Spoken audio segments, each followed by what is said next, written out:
Welcome back to another episode of the Paper Gain Show. I'm Johnathan Rankin, joined by my co-host Matt McGee. Matt, what is going on? Not much. How are you? I'm great, and today we are diving right into the big, beautiful bill. That's right, we got some tax changes that we're going to be talking about today. Matt, isn't this? Aren't you excited for this? This is what everybody's waiting for, right? That's right. Looking forward to Taxes. diving in. There are a lot of changes that have been proposed. Now, keep in mind this is a draft bill, so nothing is officially law yet. But gives us some insight into what Republicans want because they're the ones who really drafted this bill, and so we get to see what is on the docket. And so there's some things we definitely want to go through as you're thinking about your financial plan and how to incorporate future tax changes. This is going to be where a lot of the stuff lives in the very beginning. So things are going to change because right now who's editing this bill now, Matt? Where's this thing sit? Yeah, it's my understanding it's in the House, and they were debating it and fighting over it over the weekend. And I think there's still a tremendous amount of work to be done. So, just a reminder, everything that we talk about today is likely to change, but this gives us a framework for what they're trying to accomplish. And speaking of changes, the first big change, the first headline change is really no change at all, which is Yeah. the Trump era. The Tax Cut and Jobs Act is not going to be expiring at the end of the year. It's going to continue and be made permanent, and so that's one that would affect essentially everybody. I think the numbers were out that if that got rolled back, on average, people's taxes would increase, anywhere between 2.5 to 3.5%, depending on where you lived. So having that, that set in stone is nice. But then there were some other things that were being modified within that. Like for example, standard deductions going to stay in place, but they've got a super little bonus deduction that they're giving for a few years. So from this year through 2028, there's a extra super deduction that you could take, which is $1,500 for single filers or $1,000 for married couples. So, uh, gotta love how it's temporary, right, Matt? Yeah, I think that's how Washington's able to get a lot of this stuff through. That if they make it, I think one, it's just much harder to make things permanent, or else the Tax Cuts and Jobs Act would have been made permanent back in 2016, but it had a 10-year window. And so, uh, yeah, to your point, gotta love how that perfectly coincides with the next election. Yeah, it's we can see the campaign commercials now. So reelect us or else your taxes go up. There's going to be a bonus for seniors. So anybody who's 65 and older will get an extra $4,000 deduction. So that's also temporary from 2025 through 2028 if this goes through.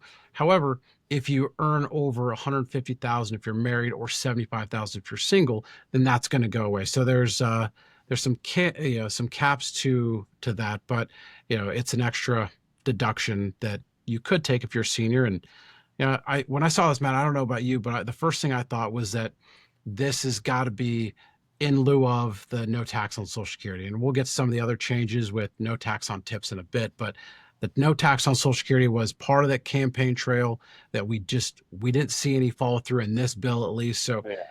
do you think has anything to do with that, or is this just, hey, let's make the largest voting base happier? Yeah, it sure seems like it. That's just my outsider's perspective. That sure seems like something to, hey, I did actually deliver on that campaign promise, even if the dollar amount benefit on the total scale is probably exponentially smaller than actually reducing or eliminating the tax on Social Security. Yeah, and that's I think there's so much. That was such a polarizing uh, debate over the campaign trail that I don't think that they were able to get some of these things across if they also put that in. So they had to do something for that demographic, but I don't think that they were able to do that because as we know, these bills, they can only last so long. 10, tax bills have to be evaluated over the course of a 10-year window, which is that budget window. So that's why we do see these things reset. And that's why that kind of that 10-year window is usually a big part of it. Now, there is a shift in the child tax credit. So that $2,000 child tax credit is here to stay, but just like everything else, we get a little temporary boost to $2,500 from 25 through 2028. So uh, once again, come 2028, there's a number of these triggers that are going to be ending at that time frame. So, but at least for now, the child tax credit's going up, which would be nice for Yeah, those who have kids. that would be Uh, nice. Qualified business expansion. So it's actually not only staying, but it's actually climbing to 23%. So it's going to phase out a little slower, and but it does become permanent. So Matt, do you want to touch on why is this such a big deal? Yeah, this is a big deal for those business owners that are sole proprietorships, partnerships, S corps, uh, REITs that deduct things on their individual returns. Definitely, it can, for those that qualify, which it is a complicated process to navigate the various phase in and phase out incomes, as well as the type of business that you have.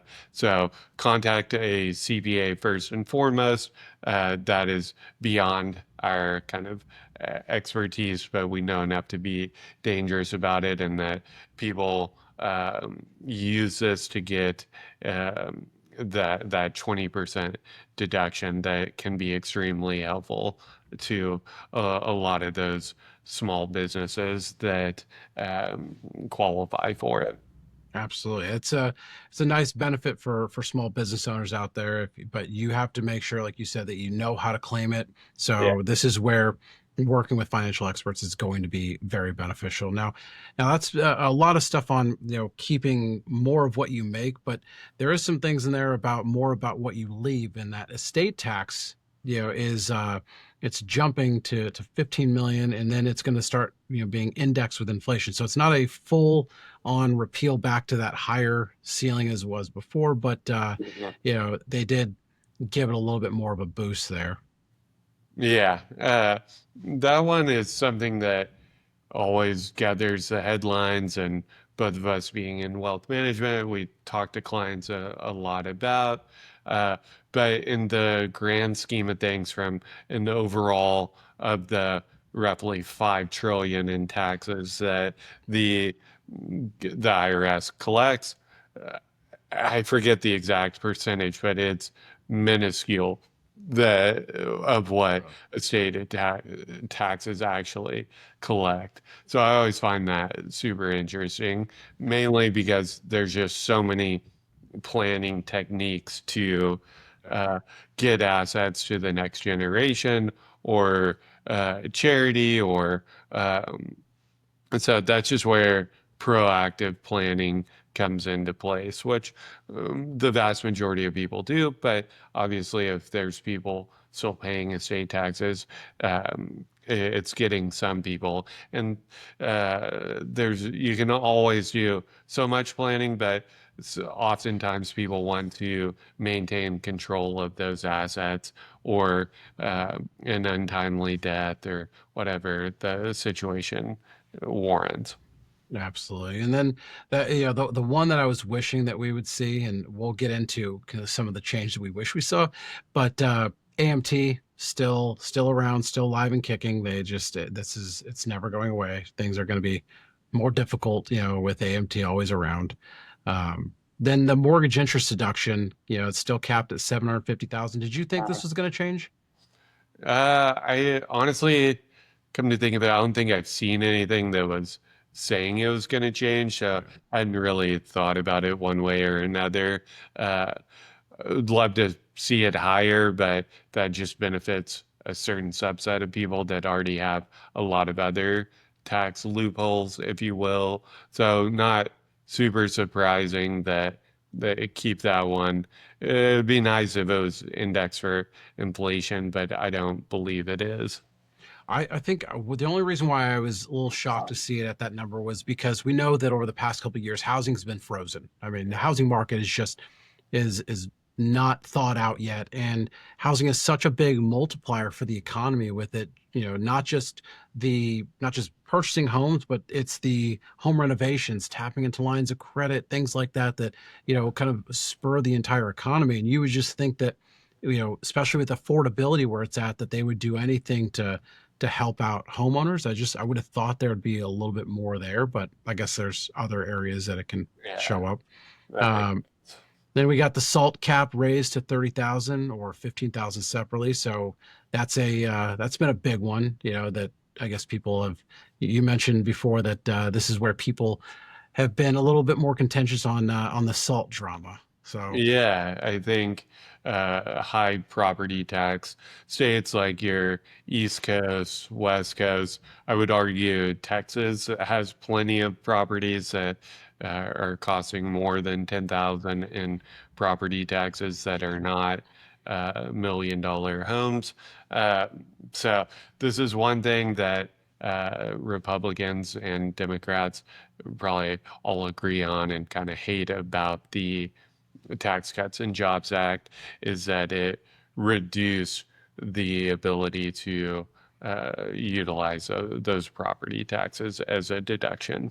now I will say that those salt deductions, this one they do come with a caveat. So yes, it's being raised, but if you make more than $400,000, as a couple or $200,000 separate, then it actually melts away and it's back to it goes down by 20% of every extra dollar that you make. So there is that cap there. So it's one of those.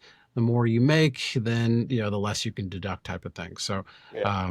that's a big one. But for the next group, where we talk about one of those campaign trail promises, the no tax on tips, that is now in the proposed bill.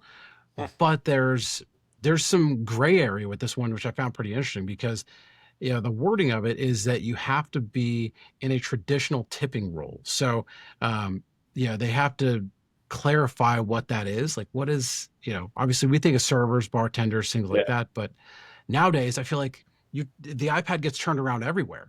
I mean, no matter where you're at, Yeah. there's like there's times where I think about, at the dentist, I'm waiting for them just to set my next appointment and turn the iPad around to leave them a tip. So I'm anxious to see if there's going to be a little bit more clarity around this part. Yeah, I mean, if you eliminate taxes on tips, then uh, I would imagine, just knowing human nature and money, that uh, everyone is going to start trying to get money via tips if you have to pay taxes on it. But so you have to imagine that they would become hyper specific on restaurants, service based, like a barber shop or stuff like that, that traditionally relied on tips prior to all of this But happening. I guess, and that's the thing is that, this is where I think having that spelled out clearly in the bill, because, I just think about if you're, let's say, a landscaper and you obviously it's not it's like I don't pay my lawn guy tips, but if he had an invoice for a certain amount, but gave tips as optional, could people turn their business into a tipping role to take advantage of this, even though it's not a traditional tipping business? So I don't know. Yeah, that's a good question to drill into that further. Like the landscaping company that we utilize, one, I've never seen an invoice. Two, it's just via text. But like I send him money via Zelle, and Yeah. so like for all I know, like something like this passes, he could classify half of everything that we send him to be a tip, Yeah. and reduce. Granted, that opens you up to probably significant audit risk. So definitely don't recommend. But yeah, that is a very interesting point. Yeah, I just find that one to me has the most gray area within it to, Yeah. that I think can really you're going to see some people try to take advantage of that one, and it's going to be interesting to see how they clarify that. There was, they also introduced no tax on overtime, but it's only for some people. So overtime pay becomes deductible, but if you make over a certain amount, then that goes away as well. So it's work extra just in a certain window, and then it'll Yeah. Yeah. that'll go away. The interesting one, the auto loan interest deduction. That one was interesting because what they're proposing is you get up to $10,000 a year deductible on cars that were assembled in the U.S. So, and it Yeah. also applies to motorcycles, ATVs, and campers. So, Yeah. uh, but once again, there's a phase out based on your income. So if you make over $200,000 as a married couple or 100,000 single, then you do phase out of that, and it's only for vehicles that were purchased after 2024. So fortunately, like, you can't go backwards. But do you think that is when I first read this, I thought this is going to be great, and then you see, I think with the phase out caps, just like Roth IRA caps and some of the other caps we talked about, I just wonder how many people are going to be able to take advantage of stuff like this. But I would have thought those caps would be a little higher. Yeah. Um, that one, well, honestly, this is somewhat unrelated, but this is what honestly comes to mind. Or I don't know if you've seen those like TikTok or Instagram videos of people at car dealerships, typically interviewing employees of car dealerships, talking about what their monthly car payments are. Uh, and it's like absurd numbers like 1,500 for a 25-year-old like $120,000 Raptor. And so for somebody like that, yeah, it's going to be a tremendous benefit. uh, but honestly, that's who comes to mind. So that's I'm not sure how I feel one way or another, but uh, for those that are doing what the 98-year car loans Yeah. at it would be a great benefit. Yeah, I saw. I mean, 8 years for a car loan. My guess is those are probably only to get extended longer at some point. But Yeah, these cars really have to start lasting, quite some time to make it worth yeah, it for those things. But yeah, I just found it interesting just that they kept those caps, relatively low, uh, compared to some of the other things that we've seen, not only in this bill but just in the tax code in general. And then, a nice little give back was the charitable giving. So if you the above the line deduction, $300 for couples, $150 for singles. So, it's something. It's kind of a nice little. If you give a couple $100 and you don't itemize, this makes it a little easier for you. I was really interested. I'm anxious to get your take on the MAGA accounts. So, yes, this is the real thing. They're the money account for growth and advancement, and they're branding geniuses over there, aren't they? yeah, Um, yes, they are. but this account, so it's like a 529, but it's got stricter rules, and there's a $5,000 max contribution per year, but Yeah, it's tax free for education, home buying, and small business. So there's you get a little bit more flexibility with what you can use it for. The interesting part is that there's that proposal. If you have a kid between 2025 and 2028, then the government's going to start it off with $1,000 in the account. So I don't know. What are your thoughts on the MAGA accounts? yeah. I, I'm blanking on his name, but he's on this podcast with Bill Gurley. He'll come to me here in a second, but I believe this is what he's been advocating for a couple years, and it makes a ton of sense. Effectively, getting $1,000 every newborn child, and putting it into, call it the S&P 500. And this, I believe, is the same thing, but I could be wrong. If it is different, then my apology. But yeah, stuff like this makes sense. If you did it for just like every newborn, I think the cost in the grand scheme of things is minuscule. I think if you can figure out how to frame the rules around it and get all of that correctly where it's driving the benefit that you want with as little fraud's not the correct word, but abuse, then I think it would be a great thing.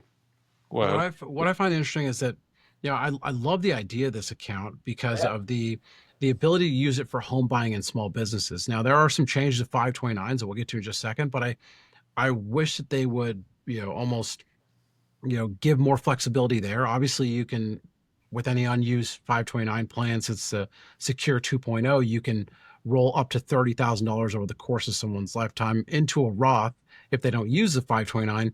But if you have the ability to use it to start a small business or buy your first home, I mean, those things are, obviously, I think that's important, but there's also higher caps to that. So I could see why they didn't do that. But it'd be nice to be able to just get rid of all these different separate accounts and let's just make it a little easier to incentivize saving. And then at some point, you're incentivizing people to go out and start small businesses or yeah, buy a home. And, as we've seen over the past number of years with college tuition being what it is and, the cost of that, the college isn't for everybody. And, I think that we've definitely seen that over, the past, 10, 15 years of, especially with the Mark Zuckerbergs of the world and the people who didn't go to college advocating for that. And I don't know. It's just, I love the flexibility around this. I just wish that they would do something with the, original 529. And, in that regard, some of the changes there is that, you'll now be allowed to use it for certificates as well. So, you've got your CFP, so that would actually cover something like that. And then, employer paid student loans are permanently tax free and they're inflation adjusted. So you got some, some changes there, but I wish we would have seen more flexibility with that account, but that's just me. yeah, that makes There, the next account that did get some changes that I actually find pretty interesting is the HSA. So now Medicare Part A, there's no longer a barrier to contributing, so you can actually contribute to an HSA if you're on Medicare Part A. But the best part that I found interesting was that gym memberships will qualify as a medical expense. So it'll be up to $1,000 if you're a couple or $500 single. And then, so that's kind of a nice change for those who want to use it for that. And we know fitness is extremely important, especially for yeah, longevity.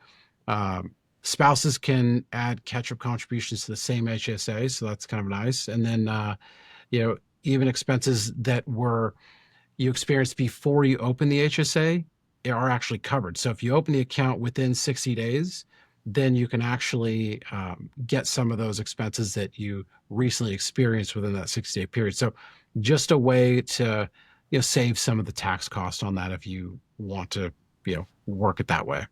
So I found that pretty interesting.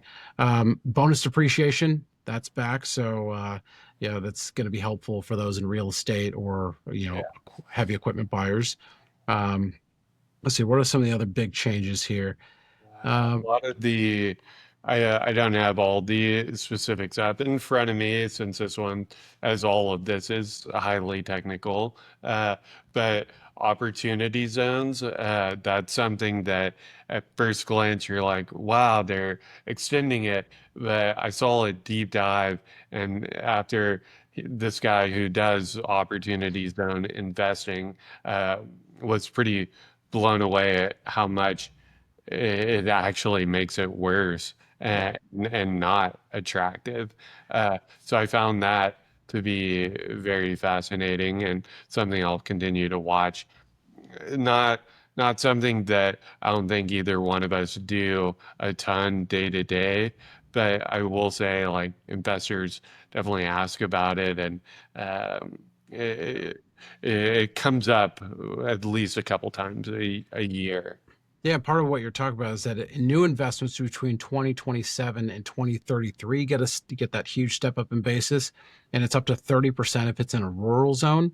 But if you invest now, then you miss out. So it's almost one of those things where they're encouraging you to delay and procrastinate there. So that's the Yeah. that was kind of the interesting part on that. But um, yeah, if you're an opportunity zone investor, my guess is that you are well versed in any sort of upcoming changes to that. But were there any changes that you thought we were going to see in this that we didn't? No, those were all the big ones that I had read about previously. Uh, like all previous major bills and tax changes that we all got used to going through with Secure Act 1.0 and 2.0 and all the COVID stuff. I'm always hesitant to start preaching these changes before they actually are done because everything that we hit on could change wildly. And so it's always interesting to kind of talk about leading up to it. I've never gone back, and we'll have to do a follow-up episode after once it whatever gets passed and see how much is similar to what we talked about or changed drastically. Yeah, I was a little surprised, that I mean, surprised and not surprised. There was no Social Security tax reform in this one. So, that's something that's on everybody's mind at some point. That's got to be rectified. You would think that it would happen within a bill, something like this. But I've always said that that's going to be kicked down the road until Yeah. that trust fund runs out in 2035, and then it's Yeah. so we've got 10 years until that happens. But that was one thing I thought we would see something in there, but I wasn't surprised we didn't.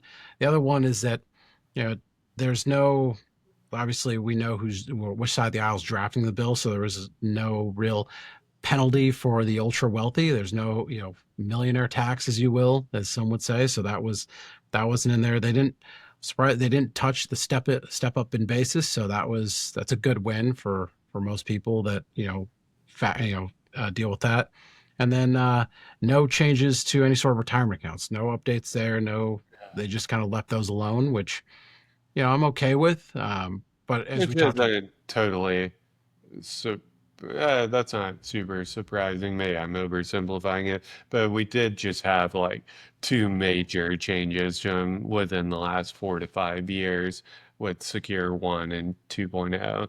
Uh, so I feel like we didn't even get into a lot of the business stuff that is potentially changing. So uh, I think they're probably, if I were to guess, like looking at all right. So the TCJA 1.0 and just going item by item of that, likely hundreds of pages and tweaking it and arguing it and trying to figure out where that common ground is.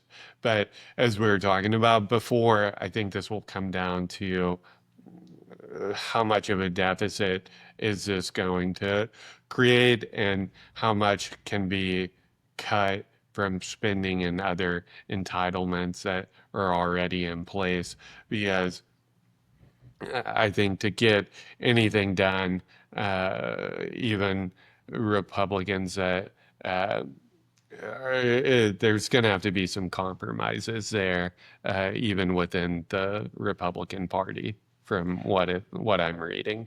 yeah, and that's the thing is that I agree with you.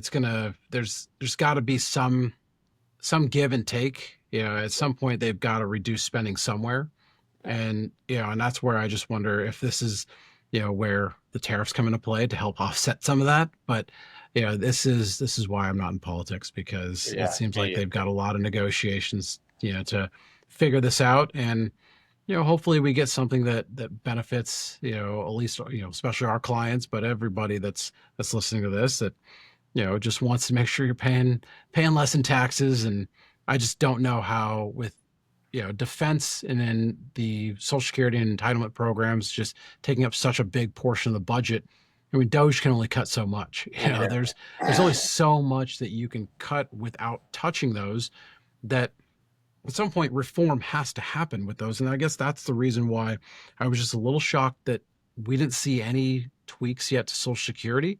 just because that would have been an easy way to help alleviate this, whether that was just increasing the payroll tax or increasing the age down the road for certain people. I don't know. I found it kind of interesting because yeah, how are they going to pay for some of this stuff? But that's why we'll definitely go through it in the in future episodes. Yeah, that's right. We will do another deep dive once it gets closer to being done or totally done, and we can do a follow-up episode here in a couple weeks or months, depending on exactly how long it takes. Well, Exactly. So we'll do it that's again why next week. that's why everybody's got to hit that subscribe button. Make sure you don't miss any of these episodes, and we'll keep you updated on everything that happens in the financial planning world. And with that, Matt, it's always good chatting with you. All right, see you next week. See you then.